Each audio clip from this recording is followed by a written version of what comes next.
नमस्कार मित्रांनो, आज मी तुम्हाला बाजरी पिठाबाबत थोडक्यात माहिती सांगावी वाटते। आमच्या सत्यभामामध्ये आम्ही बाजरी पीठ बनवतो। गरम भाकरी आणि पिठलं म्हटलं की आपोआपच तोंडाला पाणी सुटतं।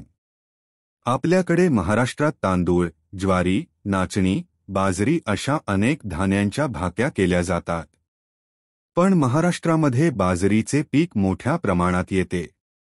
ग्रामीण भागांमध्ये बाजरीची भाकरी मोठ्या प्रमाणात खाल्ली जाते। खरं तर बाजरी खाण्याचे फायदे अनेक आहेत।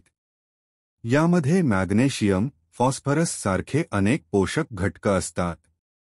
केवळ महाराष्ट्रीयनच नाही तर भारतामध्ये अनेक ठिकाणी बाजरीची भाकरी अगदी चवीने खाल्ली जाते। विशेषतः म्हाताऱ्या व्यक्तींसाठी बाजरीची भाकरी ही अधिक शक्तिवर्धक आणि पोषक समजण्यात येते। बाजरी ही अगदी लहान मुलांपासून ते मोठ्या आणि वयोवृद्धांपर्यंत सर्वांसाठी पौष्टिक ठरते।